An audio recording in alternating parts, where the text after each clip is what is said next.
Baik, ya, selamat malam semua para sahabat Circles sekalian yang saya kasihi. Ya, pada tempat pertama saya mau mengucapkan banyak terima kasih karena saya untuk kali kedua diberi kesempatan untuk membawakan kuliah online untuk para sahabat Circles sekalian. Topik pembicaraan kita pada malam hari ini adalah sekularisasi, postsekularisme, dan peran publik agama. Saya izin share screen ya.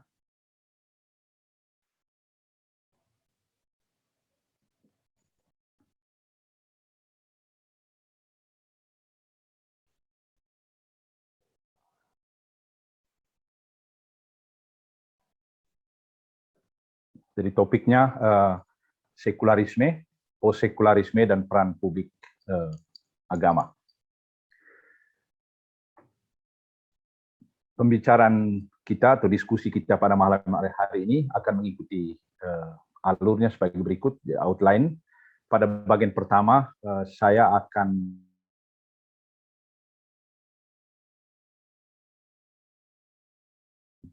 sekularisasi dan sekularisme. Pada bagian ini akan dibagi ke dalam dua bagian. Saya akan menjelaskan tinjauan historis tentang konsep sekularisasi. Lalu pada bagian kedua, saya akan menjelaskan pengertian kontemporer tentang konsep sekularisasi. Di situ ada 3, sekularisasi berarti proses diferensiasi ranah kehidupan sekular dari agama. Kemudian yang kedua, sekularisasi berarti raibnya agama dalam masyarakat sekular atau menghilangnya agama dalam masyarakat sekular.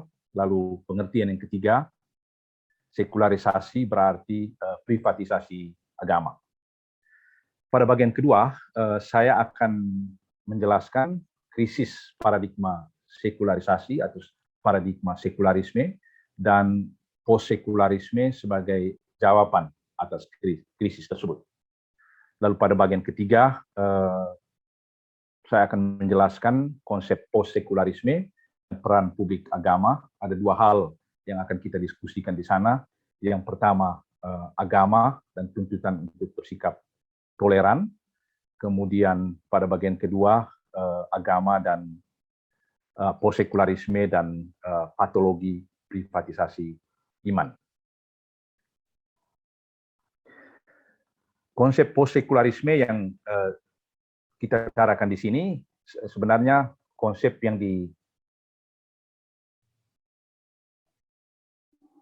diperkenalkan oleh Jürgen Habermas.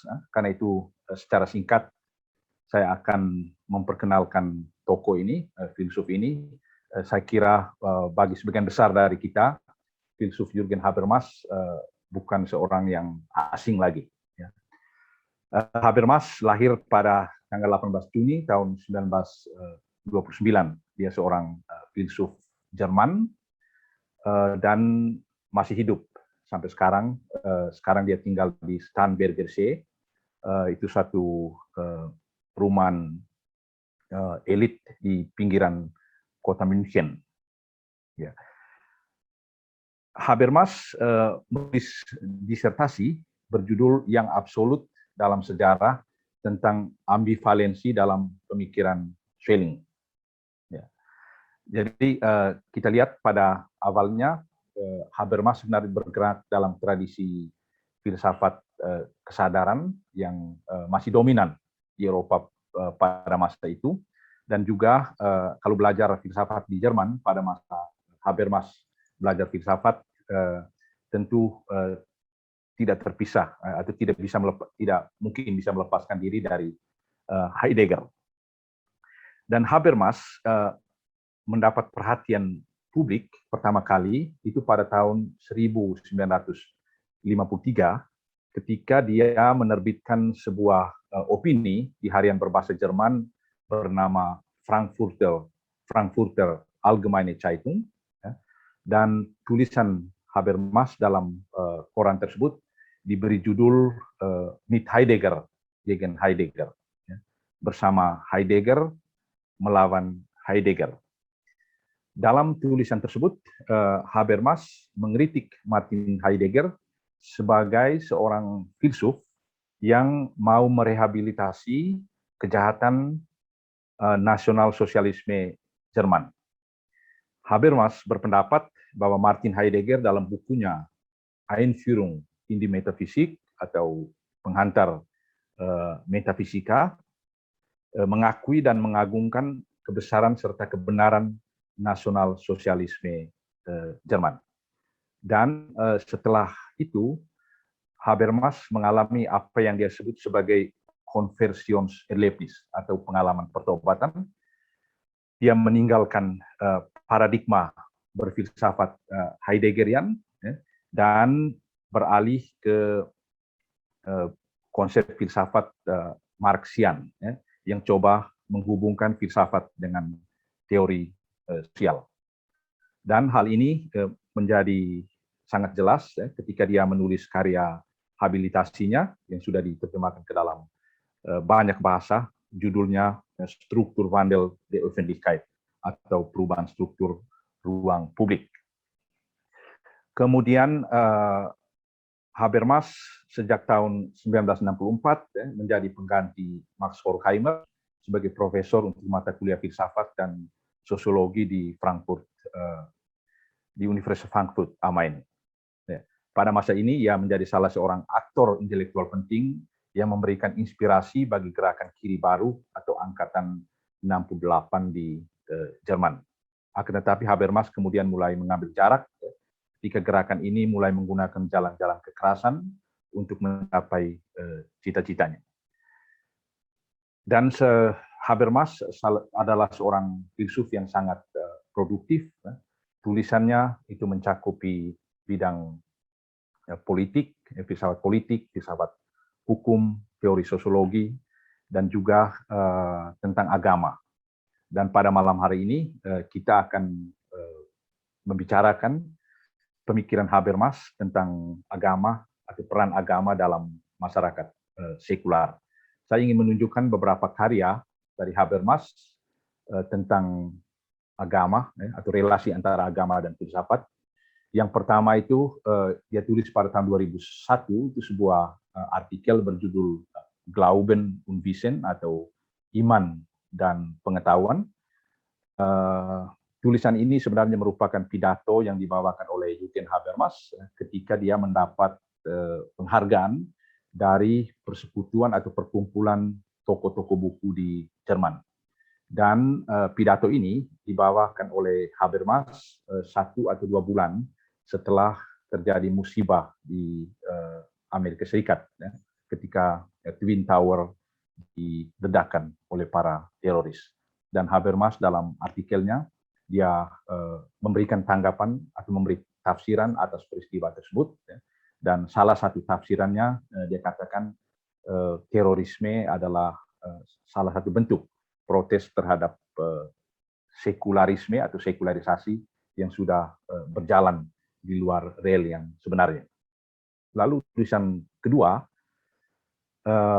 itu diskusi Habermas dengan Paus Emeritus, Paus Benedictus, itu berlangsung tahun 2004 dan diterbitkan oleh Herder Verlag dengan judul Dialektik der Säkularisierung atau dialektika pencerahan, dan itu sudah diterjemahkan ke dalam bahasa Indonesia oleh Pater Paul Budi Kleden.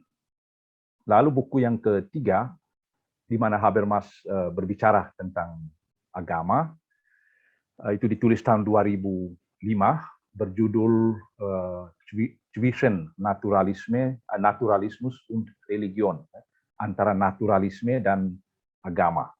Di sana Habermas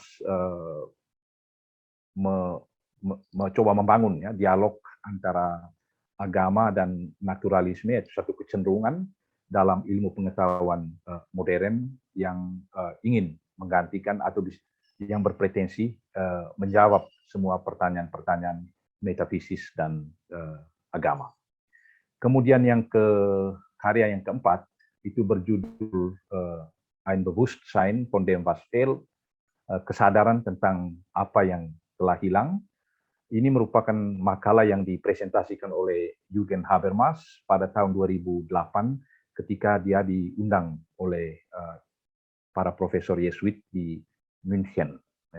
Yang dimaksud dengan kesadaran yang telah hilang adalah kesadaran tentang agama dalam masyarakat sekular. Lalu buku yang terbaru, yang terakhir, 2 jilid, jumlahnya saya kira tebalnya sekitar 846 halaman, itu tentang, jadi judulnya Auch eine Geschichte der Philosophie, juga sebuah sejarah filsafat. Ada dua jilid, dan di sana Habermas coba membaca sejarah pemikiran filsafat Eropa sebagai dialog dan pertarungan antara ilmu pengetahuan dan iman dan agama. Tentu masih banyak buku dan artikel lain yang ditulis oleh Habermas dalam tema ini atau tentang tema ini, tapi ya sebutkan dalam kesempatan ini kira-kira 5 itu. Dan setahu saya hampir semua tulisannya sudah diterjemahkan ke dalam bahasa Inggris. Baik, sekarang kita lihat pengertian sekularisasi dan sekularisme. Yang pertama itu tinjauan historis. Tinjauan historis.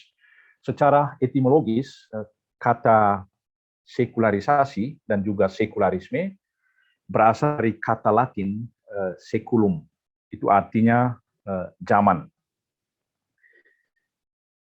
Di dalam tradisi kitab suci kekristenan, terutama dalam surat-surat Paulus, seculum dipakai untuk menggambarkan dunia yang dikuasai oleh dosa. Pengertian yang sama juga kita jumpai dalam bapak-bapak gereja, dalam teologinya Agustinus misalnya, yang juga mengerti atau seculum sebagai dunia yang penuh dosa dan karena itu harus dijauhi. Dan pengertian ini memberikan konteks bagi term sekularisatio dalam hukum gereja Katolik, yang berarti proses seorang rahib yang sudah berkaul kekal meninggalkan biara dan kembali ke tengah dunia atau ke tengah masyarakat. Jadi kalau seorang rahib atau seorang biarawan meninggalkan biara dan kembali ke tengah dunia, itu disebut dengan proses, atau dia harus melalui proses sekularisasi. Sejak perjanjian Westphalia, yakni yang berlangsung pada tahun 1648, kata atau term sekularisasi mendapat nuansa politis.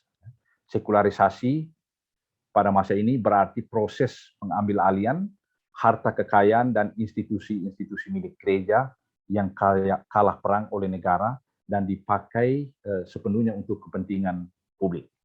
Kita tahu perjanjian Westphalia itu dibuat untuk mengakhiri peperangan antara orang Protestan dan orang Katolik di Eropa yang berlangsung selama 30 tahun. Dan peperangan ini menghancurkan hampir seluruh Eropa dan menjadi awal terbentuknya atau pemikiran untuk membentuk apa yang kita kenal dengan nation state, negara bangsa yang berlaku sampai sekarang. Itu pengertian sekularisasi secara historis. Kemudian dalam kaitan ini kita juga mengenal istilah sekularisme. Sekularisme adalah sebuah bentuk yang paling radikal dari sekularisasi. Sekularisme menggambarkan sikap intelektual yang membebaskan diri dari semua pengaruh agama dan memandang manusia sebagai makhluk profan atau duniawi semata tanpa rujukan pada yang transendental. Jadi suatu sikap di mana manusia atau sebuah masyarakat membataskan diri pada hal-hal yang imanen. Sekularisme sebagai sebuah ideologi itu bersifat anti-religius dan muncul dalam pemikiran atau secara pemikiran Eropa, terutama pada abad ya. Kita kenal misalnya Marx ya dengan kritiknya terhadap agama dimengerti sebagai das Opium des Volkes, candu masyarakat. Kemudian Feuerbach ya, yang melihat agama atau Tuhan sebagai proyeksi dari manusia, atau Nietzsche yang mengumumkan bahwa Allah dalam masyarakat modern itu telah mati. Jadi itu kira-kira pengertian konsep sekularisasi secara historis. Pada bagian kedua saya akan menjelaskan pengertian sekularisasi, konsep sekularisasi pada zaman ini, pada zaman kontemporer. Saya mengambilnya dari Jose Casanova. Menurut Jose Casanova ada 3, kalau masyarakat kontemporer bicara tentang sekularisasi, itu biasanya dipahami dalam 3 pengertian. Yang pertama, itu sekularisasi berarti suatu proses diferensiasi sosial, terutama diferensiasi ranah sekular dari ranah religius. Yang kedua, sekularisasi berarti proses raibnya atau menghilangnya agama dari tengah masyarakat sekular. Kemudian pengertian yang ketiga, sekularisasi berarti privatisasi agama atau peminggiran agama ke ruang privat. Kita lihat satu persatu. Sekularisasi dimengerti sebagai proses pemisahan atau diferensiasi seluruh ranah kehidupan manusia dari konteks iman Kristiani. Karena ini konteks Eropa, jadi pada umumnya selalu dikaitkan dengan iman Kristiani. Pemahaman manusia tentang dunia dan dirinya diungkapkan tanpa rujukan pada tawaran nilai dan paradigma religius atau paradigma Kristiani. Sekularisasi menggambarkan proses raibnya pandangan dan sistem religius yang eskatologis dan diganti dengan pandangan rasional yang berorientasi pada kekinian, penguasaan alam, dan penataan sejarah individu.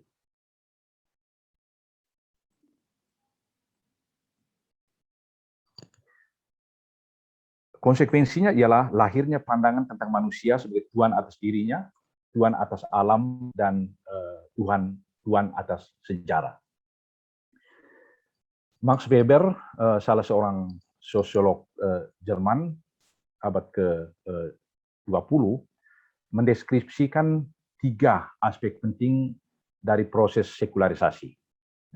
Yang pertama, sekularisasi itu ditandai bertambahnya dominasi hukum positif dalam penataan otoritas politik. Kalau pada abad pertengahan, politik Eropa itu diatur berdasarkan hukum agama atau kita kenal dengan nama teokrasi. Dengan adanya proses sekularisasi, maka tatanan politik itu diatur berdasarkan hukum positif yang sekular. Lalu yang kedua, sekularisasi itu ditandai dengan berkembangnya proses rasionalisasi kehidupan sebagai dampak dari dominasi rasionalisasi instrumental yang berciri efisiensi. Misalnya munculnya ilmu ekonomi atau ilmu-ilmu yang beroperasi berdasarkan prinsip rasionalitas instrumental itu. Lalu yang ketiga, terjadinya proses entzaubern der Welt, atau raibnya daya gaib dunia sebagai akibat dari kritik ilmu pengetahuan dan juga menghilangkan gambaran dunia yang mitis, magis. Jadi itu yang pertama tadi, sekularisasi berarti proses diferensiasi ranah kehidupan sekular, ilmu pengetahuan, ekonomi, dan negara dari ranah kehidupan religius. Pengertian yang kedua, sekularisasi berarti raibnya keyakinan atau praktik religius di dalam masyarakat modern. Sekularisasi di sini dimengerti sebagai sebuah proses emansipasi manusia dari kungkungan irasionalis agama yang dianggap primitif. Menjadi manusia sekular berarti menjadi pribadi yang otonom, rasional, dan modern, sedangkan religiositas dihubungkan dengan kondisi primitif, kondisi yang irasional. Jürgen Habermas mengartikan tafsiran konsep sekularisasi ini sebagai sebuah Verdrängungsmodel. Artinya, dalam alur sejarah masyarakat modern, agama akan lenyap dengan sendirinya dan akan digantikan oleh ilmu pengetahuan dan ideologi kemajuan. Persis posisi ini yang dikembangkan oleh Max Weber dan cukup lama menjadi rujukan ilmiah dalam memahami masyarakat modern.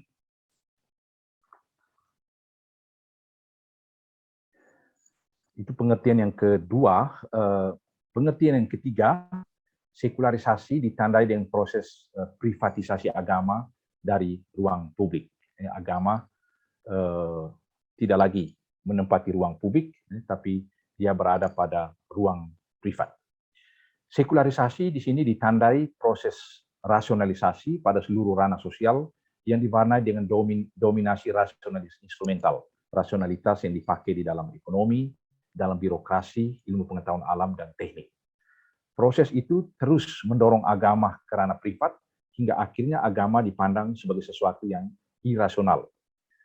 Secara normatif, deskripsi sosiologis ini akhirnya berubah menjadi tuntutan preskriptif atau tuntutan normatif untuk mengeluarkan agama dari ranah publik, dan dalam proses selanjutnya agama itu dianggap sebagai sesuatu yang irasional, dan karena itu tidak boleh muncul di ruang publik, dia harus ditempatkan atau dijinakan di ruang privat.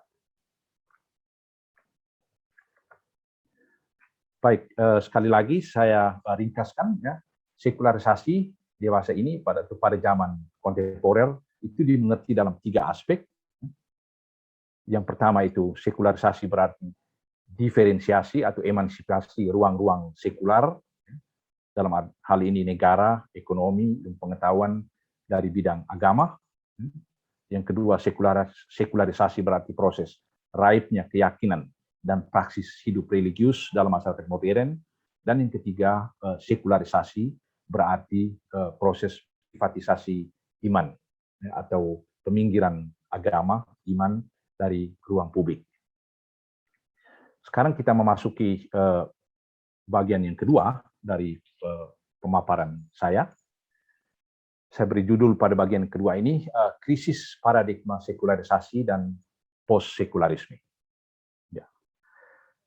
Berdasarkan pemahaman tentang konsep sekularisasi tadi, bagaimana kita harus memahami konsep post-sekularisme atau pasca sekularisme yang dikemukakan oleh Jürgen Habermas. Apakah post-sekularisme atau post-sekularitas berarti masyarakat sekular akan berubah menjadi semakin religius dan meninggalkan prinsip sekular yang sudah dianut selama ratusan tahun? Saya coba menjawab pertanyaan ini dengan merujuk pada 3 definisi sekularisasi atau konsep sekularisasi yang sudah dijelaskan tadi, yakni sekularisasi sebagai proses diferensiasi, lalu yang kedua sekularisasi berarti raibnya agama dari masyarakat sekular, lalu yang ketiga sekularisasi berarti proses privatisasi atau peminggiran agama ke ruang privat. Kita lihat satu persatu. Yang pertama, berkaitan dengan pengertian pertama, yakni sekularisasi sebagai proses diferensiasi dunia sekular, negara, ekonomi, ilmu pengetahuan dari agama. Post-sekularisme di sini tidak membatalkan proses sekularisasi. Bahkan sekularisasi sebagai proses diferensiasi sudah diterima semakin luas secara global. Tatanan kosmis misalnya semakin banyak diambil alih oleh tafsiran ilmu pengetahuan dan teknologi modern. Tatanan sosial politik diatur menurut prasyarat-prasyarat relasi negara bangsa demokratis, ekonomi pasar, dan ruang publik media yang bekerja berdasarkan prinsip-prinsip rasionalitas sekular. Sementara itu, tatanan etis dalam masyarakat berjalan atas dasar norma-norma hukum positif yang berpijak pada prinsip-prinsip sekular seperti martabat manusia, kebebasan, kesetaraan, dan cita-cita untuk mencapai kebahagiaan. Secara global, harus diakui bahwa kategori biner religius sekular sudah diterima di mana-mana, dan dunia internasional juga menjadi semakin sekular dan religius sekaligus. Demikian pun kategori religius dan sekular dalam beberapa waktu terakhir mengalami proses globalisasi dan sudah diterima di kalangan masyarakat non-Barat. Jadi kesimpulannya, post-sekularisme di sini tidak dimengerti sebagai gugatan terhadap proses sekularisasi sebagai diferensiasi ranah-ranah sekular dari kehidupan religius. Jadi kalau Habermas bicara tentang pasca sekularisme atau post-sekularisme, yang dia maksudkan bukan pasca pengakuan terhadap proses diferensiasi tadi. Jadi post-sekularisme tidak ada sangkut pautnya dengan berakhirnya proses diferensiasi antara ranah-ranah kehidupan religius dan ranah-ranah sekular. Kita coba lihat jawaban atau mengaitkan tesis post-sekularisme itu dengan definisi atau pengertian sekularisasi yang kedua. Dalam kaitan dengan pengertian sekularisasi yang kedua, yakni proses raibnya agama dalam masyarakat modern Eropa. Di sini juga post-sekularisme tidak berarti menguatnya penghayatan religius di kalangan masyarakat Eropa sekular tersebut. Jadi post-sekularisme tidak berarti bahwa orang-orang sekular seperti Jürgen Habermas sendiri tiba-tiba menjadi saleh. Jadi itu tidak dimaksudkan. Ya. Fenomena menguatnya kehidupan beragama hanya dapat disaksikan di kalangan kelompok-kelompok kecil kaum migran di Eropa.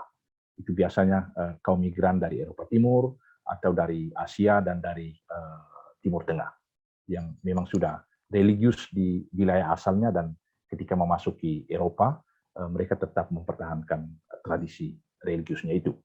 Sementara penduduk Eropa sekular yang tidak beragama belum dan tidak akan menjadi religius. Mungkin ada 1-2 pengecualian. Jika agama, mengutip sosiolog Prancis, ya, itu diartikan sebagai chain of memory, rantai ingatan, maka dapat dikatakan bahwa rantai tersebut sudah terputus sama sekali tanpa ada harapan untuk diperbaiki kembali. Dan sebagian besar generasi muda Eropa tidak memiliki relasi pribadi lagi dengan tradisi iman Kristiani. Bahkan bukan hanya gereja, tapi juga sebagian besar keluarga sudah kehilangan perannya dalam proses sosialisasi agama atau iman Kristiani untuk generasi muda. Karena itu agak mustahil untuk membayangkan bahwa perkembangan ini akan bergerak ke arah baliknya. Dari perspektif ini, pembicaraan tentang post-sekularisme itu bukan berarti orang-orang sekular akan menjadi semakin religius. Jika demikian, jika dua tesis tadi itu tidak dimaksudkan dengan post-sekularisme, kalau begitu apa yang dimaksudkan oleh Habermas dengan konsep post-sekularisme? Betul bahwa post-sekularisme tidak dapat diartikan bahwa masyarakat Eropa menjadi semakin religius dan meninggalkan kondisi masyarakat sekular. Post-sekularisme di sini dimengerti sebagai sebuah fenomena di mana agama tidak lagi berada pada ruang privat, tapi mulai menyibukkan masyarakat Eropa sekular di ruang publik. Jadi post-sekularisme di sini dimengerti dalam kaitan dengan pengertian sekularisasi yang ketiga tadi, bahwa agama tidak lagi dialami sebagai sesuatu yang privat, yang bisa dijinakkan di ruang privat, tapi agama pada tataran global semakin menampilkan dirinya di ruang publik. Dan ini menjadi tantangan untuk masyarakat sekular Eropa. Antitesis terhadap pengertian sekularisasi sebagai privatisasi agama. Kehadiran agama di ruang publik dalam wajah terorisme misalnya menjadi tantangan baru bagi pemikiran sekular, bahwa agama ternyata belum dapat dijinakkan di ruang privat demi menciptakan ruang publik yang damai. Pada tahun 80-an, posisi Habermas sangat radikal ketika membela modernitas atau grand story atau grand naratif modernitas di hadapan gelombang pemikiran postmodernisme. Akan tetapi dalam kaitan dengan menguatnya peran agama di ruang publik, Habermas kelihatannya lebih terbuka, merefleksikan posisinya, paradigma sekularisme, dan bersedia mengambil posisi post-sekularisme. Artinya Habermas bersedia menempatkan agama di samping ilmu pengetahuan dan akal budi sekular. Tentu ada banyak alasan yang mendorong atau yang menyebabkan terjadinya perubahan sikap dalam diri Jürgen Habermas dan juga dalam interese risetnya. Namun menurut Jose Casanova terdapat 3 alasan utama mengapa Habermas mengemukakan tesis post-sekularisme dan merevisi tesis sekularisasi. Ada 3 alasan, yakni yang pertama itu proses globalisasi, yang kedua integrasi Eropa dan persoalan migrasi yang berdampak pada meningkatnya faktum pluralisme. Jadi sekali lagi, alasan pertama itu globalisasi, yang kedua persoalan seputar integrasi Eropa, kemudian yang ketiga persoalan migrasi, meningkatnya faktum pluralisme religius di tengah masyarakat Eropa. Kita lihat satu persatu alasan yang dikemukakan oleh Jürgen Habermas.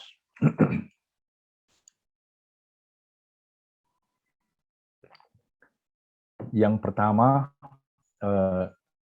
globalisasi. Proses globalisasi membuka mata para ilmuwan bahwa keserentakan antara modernisasi atau modernitas dan sekularisasi yang dialami oleh masyarakat Eropa tidak dapat diterima sebagai sebuah tesis yang berlaku secara universal, tapi merupakan sebuah perkembangan yang khas Eropa, atau dalam istilah Habermas itu sebuah Europäische Sonderweg, jadi jalan khas yang hanya ditempuh oleh Eropa. Fakta di belahan dunia lainnya menunjukkan secara kasat mata bahwa sebuah masyarakat bisa saja modern dan religius sekaligus. Hal ini dapat ditunjukkan dalam fenomena Amerika Serikat, Korea Selatan, Jepang, dan sejumlah negara lainnya, mungkin Indonesia. Indonesia memang belum semua lapisan masyarakat modern, tapi cukup banyak orang yang sudah berpikir modern, tapi juga religius sekaligus. Dengan demikian, tesis lama yang menginterpretasikan sekularisasi dalam hubungan yang erat dengan modernitas tidak dapat diterima lagi. Demikian pun pandangan bahwa sekularisasi merupakan sebuah kondisio sine qua non bagi terciptanya sebuah masyarakat yang terbuka dan demokratis tidak dapat dipertahankan. Jadi tesis yang mengatakan agar sebuah negara itu demokratis, terbuka, dan menerima pluralitas, maka dia harus menerima tesis sekularisasi atau demokratisasi hanya mungkin dibangun di atas prinsip sekularisasi. Tapi tesis ini jelas tidak benar karena ada banyak negara yang demokratis tapi juga religius sekaligus. Mungkin Indonesia meskipun demokrasinya beberapa tahun terakhir mengalami defisit, tapi pernah menjadi salah satu negara demokratis terbesar di dunia dan juga religius sekaligus. Media massa juga menunjukkan kepada masyarakat Eropa bagaimana agama-agama pada tataran global menciptakan konflik dan perdamaian sekaligus. Jadi agama tidak hanya menampilkan wajah kekerasan, tapi juga wajah human, wajah yang menciptakan perdamaian. Di samping itu, pada tingkat global, vitalitas baru agama-agama selalu menjadi berita. Menurut Habermas, fenomena keterlibatan agama di ruang publik ini tidak dapat hanya ditafsir sebagai sisa-sisa tradisi lama yang masih bertahan hidup dan siap untuk digilas proses sekularisasi. Sebaliknya, kita harus serius bertanya sejauh mana formasi masyarakat global dan proses globalisasi membutuhkan jawaban-jawaban religius yang dapat ditawarkan oleh agama-agama. Globalisasi tidak hanya menantang agama-agama, tapi juga agama-agama mewartakan sejumlah peluang baru. Jadi untuk menata masyarakat global yang baru, agama-agama harus dilibatkan secara aktif. Dan agama-agama memang memiliki potensi untuk itu. Itu yang pertama. Lalu alasan yang kedua, itu ada kaitan dengan persoalan seputar integrasi. Eropa atau tema integrasi Eropa. Proses integrasi Eropa, inklusi negara-negara Eropa Timur ke dalam Uni Eropa, serta kemungkinan masuknya Turki ke dalam Uni Eropa menunjukkan secara kasat mata bahwa sesungguhnya di dalam masyarakat Eropa sendiri tidak dikenal konsep tunggal tentang sekularisasi. Jadi apa yang kita sebut tadi sekularisasi Eropa itu sebenarnya tidak ada. Ini kita bisa tunjukkan dalam fakta berikut ya. Misalnya banyak negara di Eropa itu memiliki model-model sekularisasinya sendiri. Misalnya ada model Prancis, model Jerman, model Belanda, model Italia, model Denmark, dan juga model Inggris. Dan masing-masing model ini agak sulit untuk diterapkan pada level yang lebih tinggi, yakni level tingkat Uni Eropa. Karena setiap negara memperjuangkan modelnya sendiri. Ya, jadi karena itu apa yang kita sebut dengan model sekularisasi Eropa itu sebenarnya tidak ada. Itu kumpulan dari model-model yang berlaku di nation state yang berbeda-beda. Kesulitan ini menjadi jelas dalam perdebatan seputar preambel atau mukadimah konstitusi Eropa. Masyarakat Eropa bingung merumuskan makna di balik apa yang disebut Europäische Grundwerte atau nilai-nilai moral dasar masyarakat Eropa. Pertanyaan yang menjadi objek perdebatan ialah apakah sumber nilai-nilai dasar Eropa itu adalah nilai-nilai Kristiani atau moral sekular? Apakah sumbernya adalah kekristenan atau Aufklärung, pencerahan? Dan perdebatan itu masih berlangsung sampai sekarang. Perdebatan ini bertambah panas ketika dikaitkan dengan kemungkinan penggabungan Turki yang demokratis dan Islam ke dalam Uni Eropa. Secara formal, Turki sesungguhnya sudah memenuhi prasyarat untuk bergabung di Uni Eropa. Akan tetapi persoalan ialah bahwa Turki bukan Eropa. Kenapa dia bukan Eropa? Karena dia bukan Kristen dan juga tidak sekular. Ya, itu alasan yang kedua. Alasan yang ketiga, itu ada kaitan dengan migrasi dan menguatnya faktum pluralisme agama di Eropa. Persoalan migrasi dan bertumbuhnya kondisi pluralisme agama dan secara religius Eropa dewasa ini menjadi semakin plural. Hal ini antara lain disebabkan oleh menguatnya individualisme dalam kehidupan beragama, tapi juga bertambahnya gelombang migrasi dari negara-negara yang punya latar belakang religius yang sangat kental. Dengan demikian, model politik nation state yang homogen, yang merupakan warisan perjanjian Westphalia mulai dipersoalkan. Sesungguhnya, prinsip cuius regio eius religio, artinya agama raja adalah juga agama rakyat, itu belum berakhir ketika terjadi transformasi dari sistem kerajaan menuju pembentukan nation state, atau bahkan setelah revolusi Prancis yang menandai lahirnya prinsip kedaulatan rakyat. Lebih buruk lagi, atau lebih dari itu, perubahan itu pun tidak terjadi ketika Eropa Barat mengalami konsolidasi demokrasi pasca Perang Dunia yang kedua. Yang dimaksudkan di sini bahwa nation state yang ada di Eropa itu sebenarnya dibangun atas dasar identitas yang homogen. Identitas yang homogen itu yang kita kenal dengan prinsip sekularisasi, namun di balik prinsip itu sebenarnya secara diam-diam ada pengakuan bahwa kekristenan merupakan inti dari moralitas masyarakat Eropa. Dan di atas itulah negara bangsa itu dibangun. Jadi konsep nation state itu menandaikan homogenitas identitas kolektif. Satu persoalan mendasar di balik kesulitan semua masyarakat Eropa dalam proses integrasi kaum migran beragama Islam merupakan indikasi betapa sulitnya model nation state Eropa, baik yang sekular maupun yang tidak, untuk meregulasi atau mengatur persoalan pluralisme agama. Pandangan yang mengatakan bahwa negara sekular Eropa de facto bersifat netral dan karena itu dapat mengelola pluralisme agama dalam masyarakat dengan baik, itu mulai diragukan ketika para migran yang beragama Islam agak sulit untuk berintegrasi di Eropa. Dewasa ini sesungguhnya keberadaan Islam merupakan bagian integral dari masyarakat Eropa, akan tetapi sering diabaikan dalam setiap perdebatan menyangkut agama dan modernitas sekular.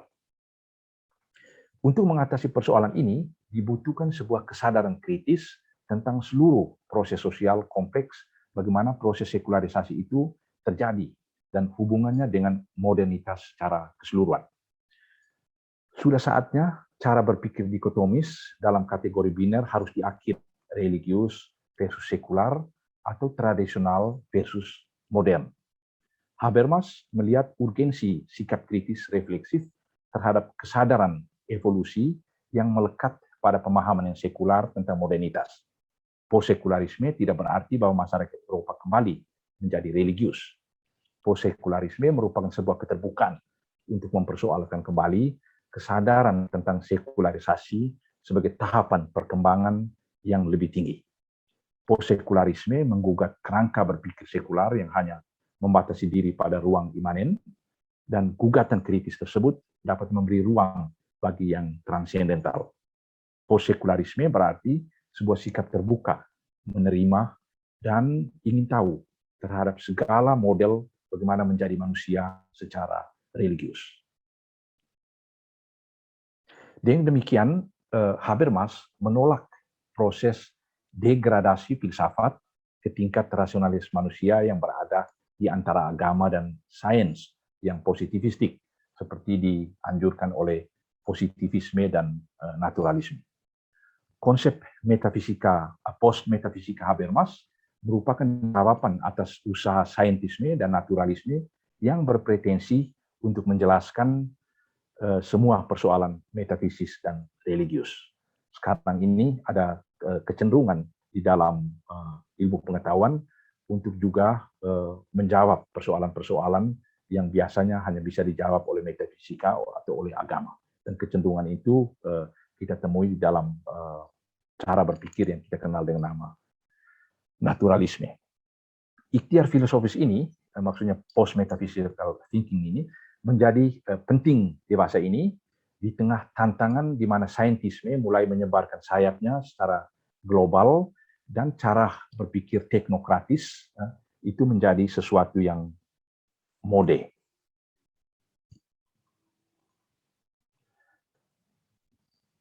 Dalam kaitan dengan ini, Jose Casanova memberikan catatan kritis atas pandangan Habermas yang terkesan masih berpegang teguh pada konsep sekularisasi sebagai sebuah tahapan kesadaran manusia yang lebih tinggi.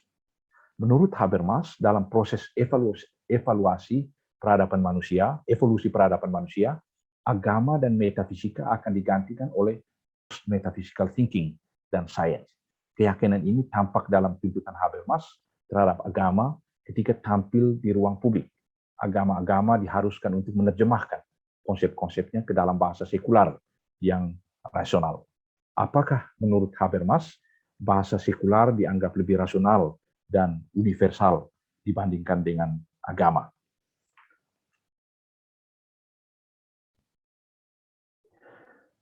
Setiap sistem termasuk agama sebenarnya memiliki language game-nya sendiri-sendiri yang tidak dapat diterjemahkan semuanya ke dalam bahasa ilmiah tanpa kehilangan identitas asalnya.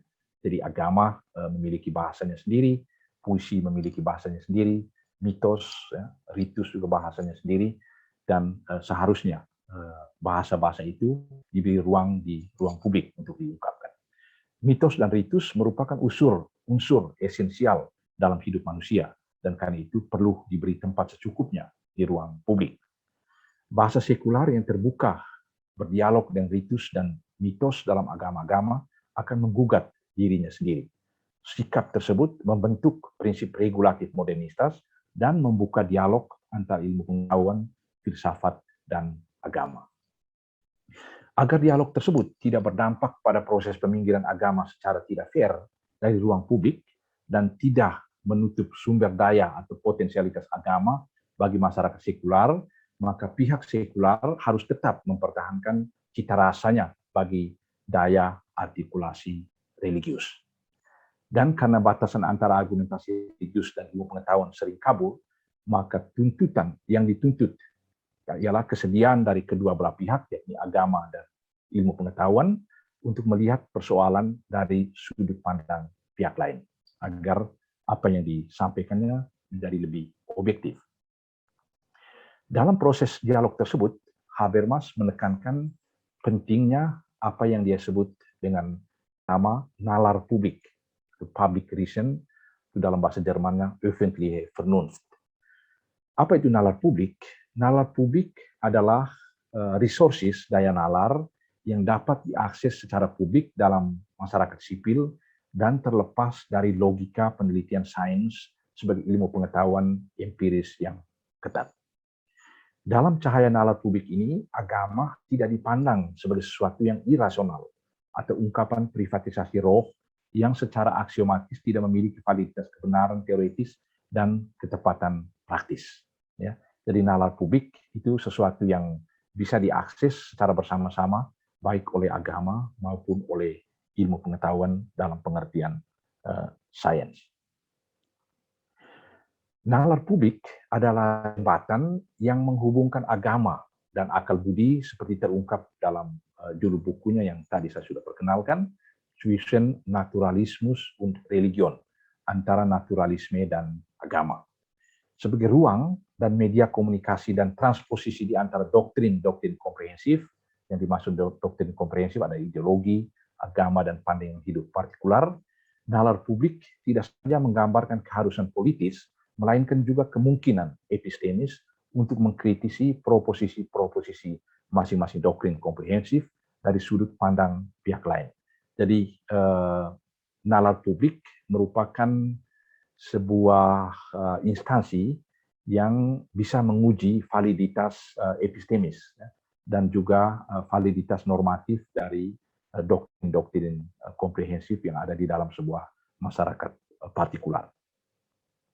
Hal ini juga berimplikasi pada keharusan normatif doktrin-doktrin komprehensif untuk mengembangkan metode refleksi diri secara kritis. Agar agama mampu menerjemahkan ajarannya ke dalam bahasa nalar publik, maka secara internal, komunitas agama membutuhkan sebuah perubahan struktural yang membuka ruang bagi proses pluralisasi pandangan agama secara internal. Ya. Keterbukaan ini tentu tidak sama dengan pluralisme radikal dan kesebenang-benangan ala postmodernisme yang menutup segala kemungkinan dialog. Agama-agama harus secara kritis merefleksikan kembali sejarah dan doktrinnya. Refleksi kritis ini membutuhkan bantuan dari metode historis kritis, kritik semantik, dan hermeneutik. Dan karena itu, teologi sebagai sebuah ilmu pengetahuan itu sangat penting, sangat urgen dalam semua agama.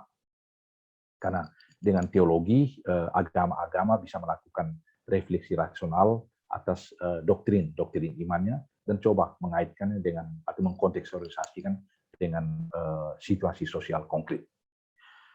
Dengan kualitas refleksi seperti ini, agama-agama mampu menyampaikan gagasannya di ruang publik dan mengambil bagian dalam proses belajar yang berlangsung dalam konstelasi masyarakat postsekular. Dengan demikian, bahaya intoleransi dan fundamentalisme agama dapat dihindari dan ditolak. Intoleransi dan fundamentalisme akan kikis habis ketika agama mampu merumuskan gagasannya dalam bahasa nalar publik yang melampaui identitas aslinya yang prapolitis dan primordial, dan akhirnya ikut memberikan kontribusi dalam pembentukan solidaritas politis dan pasca tradisional yang kokoh dalam sebuah masyarakat plural. Ya. Akan tetapi sayangnya agama-agama belum sepenuhnya berhasil menerjemahkan doktrin-doktrinnya sehingga bisa menjadi sumber solidaritas dalam kehidupan bersama masyarakat sekular. Dan saya kira kesulitan yang sama sedang kita alami juga di Indonesia. Baik, sekarang saya memasuki bagian yang terakhir dari pemaparan saya. Saya coba menarik relevansi teologis, relevansi untuk peran publik agama dari konsep atau tesis postsekularisme. Ada dua relevansi yang bisa kita tarik dari tesis postsekularisme ini. Yang pertama itu agama dan prinsip toleransi. Postsekularisme memberi ruang agar toleransi diwujudkan dalam proses saling belajar antara agama dan akal budi sekular. Akal budi tidak boleh bertindak sebagai hakim sepihak atas kebenaran-kebenaran religius, tapi bersedia mendengarkan klaim-klaim religius di ruang publik. Agar dapat didengar dan dipahami di ruang publik yang plural, agama-agama pun harus mampu menerjemahkan doktrin-doktrinnya ke dalam bahasa nalar publik. Proses saling belajar antara agama dan sekularitas ini dirumuskan oleh Habermas sebagai berikut. Habermas menulis, dia katakan, kubu agama harus mengakui otoritas akal budi kodrati sebagai hasil karya institusi ilmu pengetahuan yang dapat difalsifikasi dan prinsip-prinsip egalitarianisme universal dalam hukum dan moral. Itu yang pertama. Sebaliknya, akal budi sekular tidak boleh menempatkan dirinya sebagai hakim atas kebenaran-kebenaran iman, kendati pun dalam kenyataan akal budi hanya menganggap sesuatu pernyataan itu rasional sejauh pernyataan tersebut dapat diterjemahkan ke dalam diskursus yang terbuka bagi publik. Jadi ada dua hal yang mau disampaikan oleh Habermas di sini. Yang pertama, agama dalam masyarakat modern yang plural, dia harus mengakui otoritas ilmu pengetahuan. Ya. Mungkin ini relevan, misalnya sekarang di tengah pandemi COVID-19, ya, agama-agama dia harus taat pada temuan medis atau temuan ilmu pengetahuan tentang bahaya dan bagaimana cara mengobati virus tersebut. Jadi agama-agama dia harus taat atau tunduk pada otoritas ilmu pengetahuan.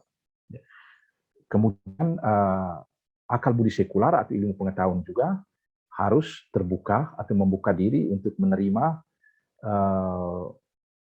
pernyataan-pernyataan religius atau pernyataan agama ketika mendiskusikan persoalan-persoalan publik. Karena ada banyak persoalan-persoalan publik yang tidak bisa diselesaikan dengan menggunakan rumusan moral rasional semata. Misalnya diskusi seputar eutanasia, ya, diskusi tentang aborsi. Diskusi-diskusi ini tidak bisa hanya diselesaikan dengan menggunakan prinsip moral rasional sekular semata-mata. Karena agama-agama juga memiliki pandangan moralnya sendiri tentang ini dan harus didengarkan.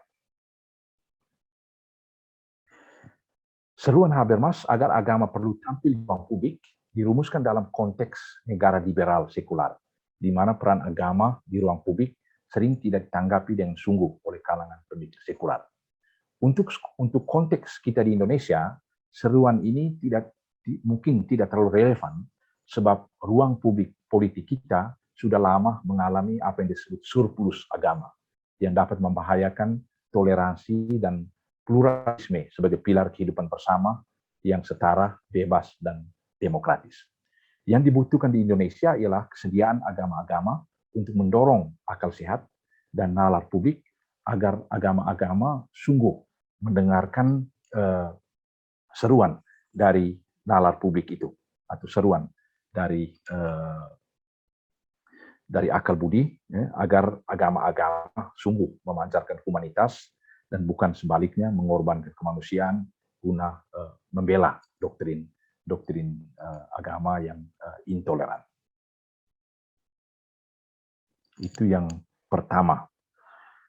Lalu poin yang kedua yang bisa ditarik, ya, untuk kehidupan beragama dari tesis postsekularisme tadi, itu agama dan bahaya patologi privatisasi iman atau privatisasi agama. Kondisi masyarakat postsekular merupakan peluang bagi agama-agama dan terutama bagi gereja untuk konteks Eropa dalam menjawab kecenderungan sekularisme dan masyarakat modern yang mendomestifikasi agama atau bahkan Allah di ruang privat. Ya, mendomestifikasi agama dan bahkan Allah di ruang privat. Allah yang dikurung di ruang privat adalah Allah yang tidak diberi kemungkinan untuk mengganggu atau menggugat kemapanan dan kenyamanan pribadi. Di sini beriman atau hidup gereja dipandang sebagai urusan privat tanpa relevansi sosiopolitis. Gereja atau agama akhirnya tidak lebih dari obat penghibur batin, ya, seperti yang pernah ditulis oleh seorang teolog, ya, J.B. Metz, seorang teolog Katolik dari Jerman. Dia pernah menulis begini, agama seperti ini tidak lebih dari sekedar nama untuk impian akan kebahagiaan tanpa penderitaan, obsesi mistis jiwa, atau khayalan psikologis estetis tentang ketidakpenodaan manusia. Hal senada juga diserukan oleh Paus Fransiskus untuk umat Katolik sejagat dalam seruan apostoliknya berjudul Evangelii Gaudium. Paus Fransiskus menekankan pentingnya aspek politis dan keterlibatan sosial dari iman. Keterlibatan tersebut harus lahir dari relasi pribadi Allah yang diperoleh dari hidup doa. Jadi Paus Fransiskus ingin mengatakan bahwa hidup beragama itu memiliki dua aspek, ya, aspek ritual, itu aspek relasi personal dengan Allah, dengan yang transenden, dan hasil dari relasi personal itu kita tunjukkan dalam keberpihakan, dalam keterlibatan sosiopolitis yang membawa pembebasan bagi umat manusia, bagi sesama kita yang terpinggirkan. Baik, ya, iman itu tidak saja berurusan dengan kesalahan ritualistik personal semata, tetapi memiliki konsekuensi sosiopolitis yang diwujudkan dalam keterlibatan untuk membebaskan kaum tertindas. Interpretasi agama dalam terang possekularisme dapat mencegah menguatnya tendensi populisme kanan yang ditandai dengan penggunaan isu-isu identitas sektarian untuk kepentingan politik kekuasaan. Ya. Jadi sekali lagi ada dua relevansi yang untuk agama, untuk teologi yang bisa kita tarik dari tesis postsekularisme. Yang pertama, postsekularisme mengajarkan agama-agama untuk bisa toleran agar dengan demikian agama dapat bertahan hidup dalam sebuah kondisi masyarakat yang plural, masyarakat yang beraneka ragam. Kemudian ajaran yang kedua ialah dengan postsekularisme, teologi atau agama ditantang untuk melihat agama bukan sebagai urusan privat, kesalahan privat, tetapi juga mendorong agama-agama dan juga teologi untuk terlibat secara sosiopolitis dan dengan itu dapat membawa pembebasan bagi umat manusia. Baik, itu kira-kira satu dua hal yang bisa saya presentasikan. Saya harap presentasi ini bisa memancing diskusi yang lebih jauh. Ya, saya kembalikan kepada moderator.